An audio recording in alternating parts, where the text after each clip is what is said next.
What's up, everybody? Welcome in another episode of SLC Puck for you. My name's Austin Facer. It's good to have you here. And by here, I mean our brand new swanky, luxurious studio space at SLC Puck headquarters. Pretty excited about this. I've been working on it all week, trying to get it looking cool, looking nice for you guys. Let me just give you a quick tour of the surroundings. If you're watching this on YouTube, you'll know what I'm talking about. If you're watching or just listening to this on Apple Podcasts or Spotify, you're missing out on the benefit of the visuals, so I'd recommend hopping over to YouTube to check it out. But just real quick, this is a lot of just keepsakes from my childhood hockey playing days. So got my Viewmont High School jersey right there. When we were the Utah Golden Eagles, the midget minor team, that was our jersey as well. The Canada jersey right there is an homage to my dad. He didn't play hockey, but he did his mission in Canada, and I always thought that was pretty cool. So had a lot of Canada stuff there. Picture of him right here. Again, I mentioned this first episode. He passed away in March 2023. Miss him a lot, so definitely want to make him part of it. There's little keepsakes with him all over the place. Picture of him and my sister right up there as well. So lots of cool stuff. It's my hockey story here. I got some PlayStation 2 hockey behind me, so I really like the studio space. I hope you guys do too. And it's kind of what's making this fun is I'm doing this for you guys, but I'm mostly doing it for me. I'm having a lot of fun doing this, but the reception you guys have been giving me is what's making this a lot of fun. And you'll notice there's new intro music too. That was some feedback that somebody on YouTube gave me. They wanted to hear different intro music, so I've got something for that, and someone else requested I do something different in the outro, so I'll have something for that as well. So big thanks to you guys. This thing is growing fast. It's crazy to see the numbers add up. Again, I don't expect anything. I'm just having fun. I'm a former sports media guy, just having fun, living a little bit of a childhood fantasy here, and you guys are making it cool. So again, really appreciate that.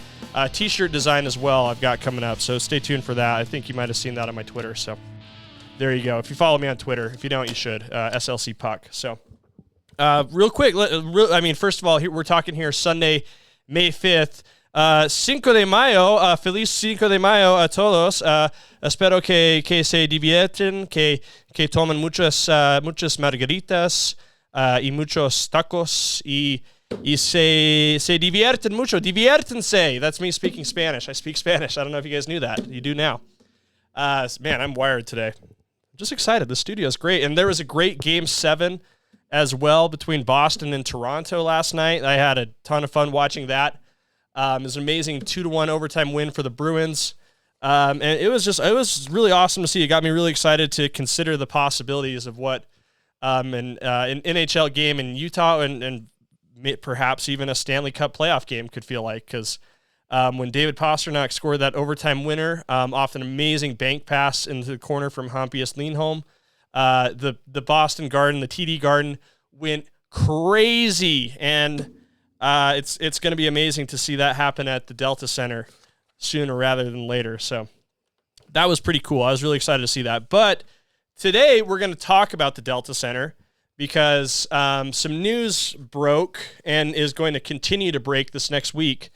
The Salt Lake Tribune had some great reporting that I'm going to do. Again, this is typical for me to print out articles so I can take notes and deliver them to you. I'm going to do the hard reading so you guys don't have to.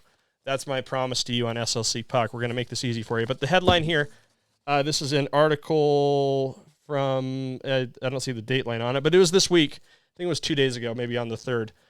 Ryan Smith, owner of the Utah NHL team and the Utah Jazz, wants to control 3 city blocks and a whole lot of public money for his proposed SLC entertainment district.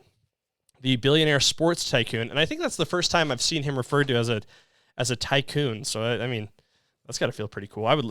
Consider me a tycoon of SLC Puck, please. I think that'll be what I'll put on the business card.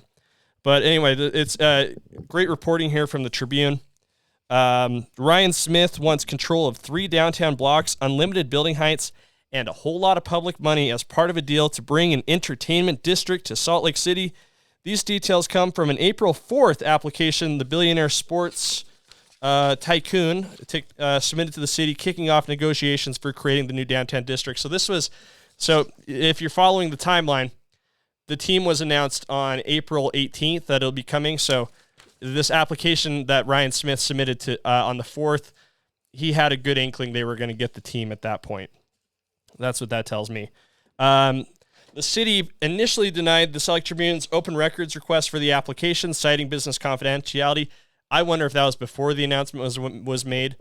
But Thursday said that Smith Entertainment Group, SEG, ultimately waived its claim to withhold the record. I mean, now that people know that the team is coming, they were probably cool with them knowing. That's what it sounds like. So this application is the first part of a process laid out by State Bill 272, the bill Utah lawmakers passed this year to pave the way for putting $1 billion of public money into the sports district. This legislation allows Salt Lake City to raise its sales tax rate by 0.5 percentage point to create revenue for the project area. So there you go. That's how they're going to raise the money to make this happen. So continuing, this application that Smith submitted to the city to create a new district calls for a new 99-year lease to the block, now home to the Delta Center. He also wants to lease 2 blocks east of the Delta Center from Salt Lake County. And I think there's an interesting story that could develop here, and I'll go into that in a minute. He wants to keep some money generated by sales tax, except for an administrative fee, which he would pay to the city. So that's him saying, hey, I'm going to give you guys your pound of flesh as well. He also wants to lift caps on building heights and allow arenas, stadiums, heliports, and commercial off-site parking, as well as permitted using in certain downtown zones. The heliport thing, I think, is funny because I've heard this from several people that Ryan, who lives somewhere in Utah County, I'm not sure, probably a really nice part of town, absolutely despises driving into Salt Lake City for Jazz games. So it sounds to me he wants to be able to fly by helicopter into games. When you're a billionaire, that's the kind of thing you can do. So, hey, there you go. Good. That makes perfect sense to me. There's some more details here in the application. You can go ahead and check those out on the Trib article. Go ahead and look that up. The Trib obviously is I think the best publication in the state. They do a lot of really great reporting. So here's the another quote from the application. SEG believes the project area and the surrounding areas will become a desired destination. Could very well be true. And this is their argument here. Well, Utah residents and tourists will want to regularly visit, shop, recreate, gather, work, and live. So it sounds like there could be some residential areas there too when you hear live. Spokesperson for Mayor Mendenhall, the mayor of Salt Lake City, said that the amount of public financing to require the project is yet to be determined. They thought it was going to cost about $1 billion. How much of that is public money is not clear. And this is where it gets kind of interesting when you get into the geography of the area. And if you're not familiar with Salt Lake City, you should definitely take a look at the map around the Delta Center because that'll make a lot more sense with what I'm talking about. If you are familiar with Salt Lake City, and I'm hoping a lot of you guys are, you'll know what I'm talking about. In a statement Friday, County Mayor Jenny Wilson said officials are thoughtfully evaluating how the proposed district may affect the Salt Palace, Abravanel Hall, and the Utah Museum of Contemporary Art. So Ryan Smith wants control of those blocks, where Abravanel Hall is, where the Salt Palace is, and the Utah Museum of Contemporary Art. It sounds like he wants to razz some of those buildings and completely start over, build something new. And I got to tell you, I don't hate that idea. One of my big things is that I kind of think the Salt Palace is a bit of a dump. When you look at other cities and their convention centers, they don't have carpet that's 30 years old and covered in dirt. And the Salt Palace is a little bit of a dump, I think. I think it definitely needs a fresh coat of paint, especially with the new Hyatt Regency Hotel right next to it, which is really nice. I imagine the difference between being in the Hyatt Regency Hotel and then going into the Salt Palace is pretty dramatic. And I'm sure that's something that wants to get fixed. And I'm sure Ryan Smith recognizes that as well. But here's what's also interesting about that geographic area, the area that's 2 blocks east of the Delta Center. There is also a historical area there known as Japantown. And I might be wrong on this, but I don't think I am. But there's also a historical area there called Japantown where there's an old Japanese church, another historical building, and they're recognized as historical, landmarks by Salt Lake City and maybe by the whole state of Utah. What's Ryan going to do about those buildings? I don't know. I think that's going to be a really big challenge. I think it's going to be a really interesting story to watch.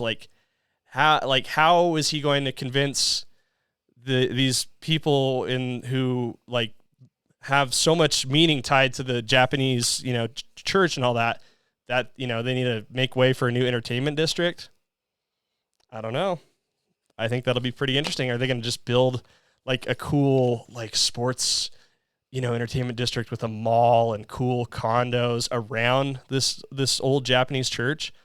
I don't know. I think that's a story that's going to develop as this thing goes along. And if I'm interpreting the right area correctly as far as what's being reported, and I think I am, but again, I'm not sure. We're going to find out more on Tuesday, because that's when the Smith Entertainment Group is presenting their proposal to the Salt Lake City Council.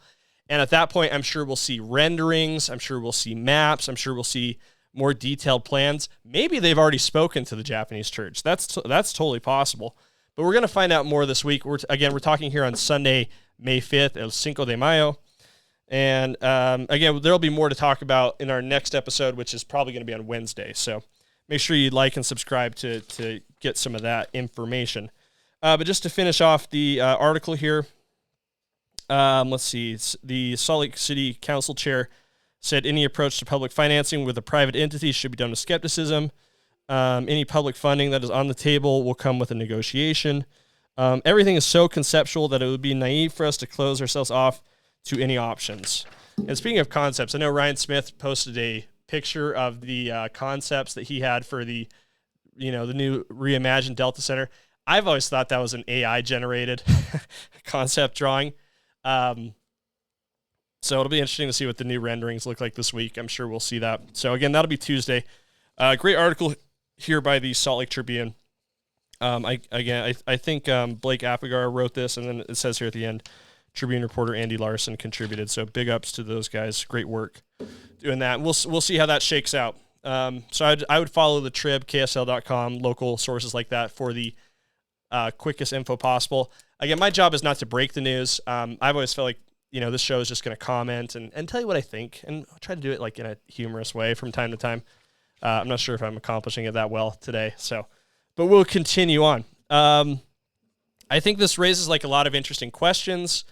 I think, again, some of those questions will probably be answered on Tuesday. But I think one of the biggest questions that I've had is that if the plan is to play at the Delta Center, there needs to be serious renovations. I'm talking renovations that far exceed the ones that the Miller family did back in 2017. That sort of put a new face on the Delta Center, a new coat of paint, pretty much. It's got to be completely different. And I think I posted this on Twitter that they've already been approved a building permit to add a new locker room to the Delta Center. That's desperately needed. That's step one they need to do, because I happen to know that when the Frozen Fury is at the Delta Center, the preseason NHL exhibition game, that they have to split the teams into two different locker rooms each. So that doesn't fly at the professional level. So locker rooms are a must, and I'm sure that was a big part of what Ryan Smith talked about with the Coyotes players when he met with them shortly after buying the team. So the big question there: where will they play while the Delta Center is renovated? Ooh, I don't know. Could they go to the South Davis Recreation Center, where I played with Viewmont? That'd be kind of fun. I mean, I have a live audience here. Just trying to register some feedback here. Do you think it'd be fun if the NHL team played at the rec center in Bountiful? I think it would be fun too. I don't see it happening though. No, maybe the Acord Center. Probably not. No. I mean, they wouldn't put an NHL game there, would they? You know where I think they would put it though? Probably the Maverick Center, at least temporarily. And I think to me that unlocks another storyline that we could see unfold. And again, my job here is not to report, not to break news. I'm just putting things into my crystal ball here, making predictions, giving my take, giving my commentary. I don't know any of this. There was another great article in the Tribune, and look at this. I have it printed out here. Good news, Utah Grizzlies fans. Your hockey team is staying and open to ties with new NHL team. Very interesting. I think we're going to see some more dominoes fall in this story, and I think the Utah Grizzlies are going to be a part of it. Right now, for those of you who don't know, the Utah Grizzlies are the ECHL, that's AA hockey, affiliate of the Colorado Avalanche. The Avalanche, well, so wouldn't it make more sense if they were affiliated with the NHL team? Yeah, it would. It would totally make more sense, and that's why it's going to happen. It might not happen this year, but I think it's going to happen soon. So here's my prediction. I predict that Ryan Smith, in addition to all the wonderful purchases he's made of an NHL team, of the proposal he's made to Salt Lake City, I think his next move, or maybe not next move, but a future move, would be to purchase the Maverick Center and the Utah Grizzlies, who I believe are owned by a company called the Elmore Group. They own a bunch of minor league baseball teams and a few hockey teams as well. The Maverick Center itself is owned by West Valley City, and I'm certain they would have no issue unloading that to Ryan Smith, and for whatever he offers them. I'm sure he'll get a good deal for it. But I would not be surprised to see Ryan Smith become the owner of the Utah Grizzlies as well. And at that point, I think some interesting things could happen. I think it's possible that the Grizzlies could be bumped up from the ECHL to the AHL, serving as the AAA affiliate for the NHL team. And then at that point, Ryan Smith would have a great West Side entertainment option for folks, who live on that side of town. The Salt Lake City Stars, who are the G League affiliate of the Utah Jazz, play at the Maverick Center already. So there's a relationship there that Smith Entertainment Group has with West Valley. When the Grizzlies, when and if the Grizzlies get purchased by Smith and bumped up to the AHL, then the NHL team's minor league team is right there as well. You got both farm clubs less than 30 minutes away. I think that's pretty cool and pretty unique, and I wouldn't be surprised to happen. And I think articles like this offer a little bit of foreshadowing, because I wonder if maybe that conversation's already happened and is happening. Kind of fun to think about, really. I said this on Twitter. It's a little bit of a thread I went on, where it's going to be really fun to see the sports scene evolve in Utah, and it's going to evolve really fast, really big and really fast. Obviously, the Miller family is still making a big push to get a Major League Baseball team. I think they have a pretty good chance, to tell you the truth, and I think this NHL team gives the Salt Lake City a lot of weight in the pro sports world. So I think that could happen. So imagine this. Not only would Salt Lake City get an NHL team and a Major League Baseball team in addition to the NBA team, but they would also have the farm clubs for all three of those teams within a 30-minute drive of each other. Because guess who the farm team of that Major League Baseball team would be? The Salt Lake Bees, who are going to play in Daybreak next year. So think about it. I mean, listen, I say a lot of crazy stuff. I don't know anything. I don't have any sources on this. I'm out of the sports media game. I do have friends who work in sports media, but I know they wouldn't tell me stuff. And I know no one at Smith Entertainment Group would tell me stuff. I have talked to Steve Starks. I wrote who is the CEO of the Larry H. Miller Group. I wrote an article on the Bees move and Big League Utah for Utah Business Magazine. So I do know that they're pretty confident they can get that team, and I think it's for good reason. It's going to be crazy fun. I think the next decade for sports in Utah is going to be explosive when you think about these new teams, these new entertainment districts, the power district where the baseball team would play. The Olympics are definitely going to come. I would say 2034. I think that'll be announced this summer as well. But man, this is like a really exciting time. And I this to me, and again, another Twitter comment I make. If you want to know what I'm going to say on the show, follow me on Twitter. Okay, that's your best way to find out. This is like a really transformative time for the entire state. And these sports entertainment districts and properties are going to dramatically alter the landscape of the area. And to me, that is why this is a big story, not only for people who love sports, including myself, but for people who just like are aware of sports or just like who frequent downtown Salt Lake City. If you are a Salt Lake City person and you like to go to Bravenel Hall for the opera or for symphony, you're going to want to pay attention to what's happening to the hockey team now, because guess what? That's been tied into the story. And that's, to me, why this is so exciting. again, this show is we're going to talk more about hockey. I'm going to get into the nuts and bolts about the game, help you guys learn about the game. We'll get into players as well. But I think as this story is developing with like how things are happening, it's worth talking about. It's a really big deal, and it's really fun and exciting to see. And I would love to see a lot of my predictions come true. So I'm getting it on the record now. And when it does come true, tag me, tag everyone you know, and say, I heard it on SLC Puck first. And that's what you get when you follow the show. So anyway, we're at 20 minutes right now. I said a lot of what I wanted to say. I said it way too fast because I was really excited. I was really hyped up about, everything that's happened. I was still buzzing from watching Game 7 as well. So a lot of fun. Again, thanks for tuning into the show. Please like, comment, subscribe. I am really enjoying this. So I'm making an effort to reply to as many of the comments as I possibly can, to like and respond on Twitter to, pretty much everybody who sends me a message. It means a lot. I would love to be able to keep doing it. I would love to not be able to keep doing it because it would be, too much of a big lift. But until we get to that point, enjoy the show, enjoy being a part of it. Feel free to chat with me again. My name's Austin Facer. I'm happy to be getting to know you guys and for you guys to be getting to know me through these means. Trying to think what else I want to say. Again, follow me on Twitter.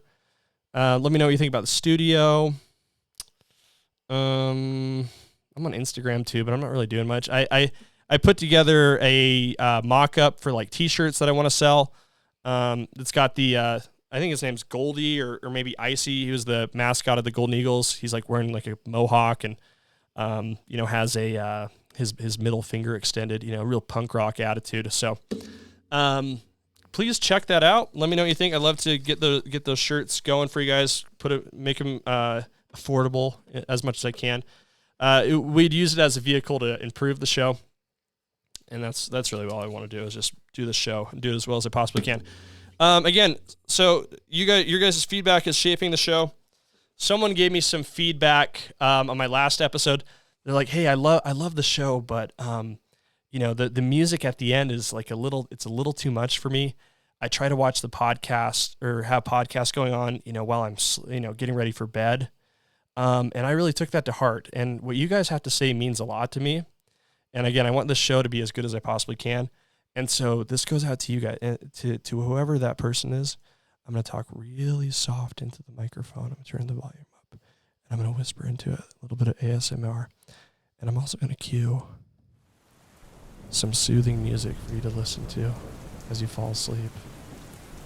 The sound of the rain. So whoever you are, I hope you have a great night's sleep. I hope you have good dreams. I hope you wake up refreshed and revitalized in the morning. Don't forget to tell your friends about SLC Puck.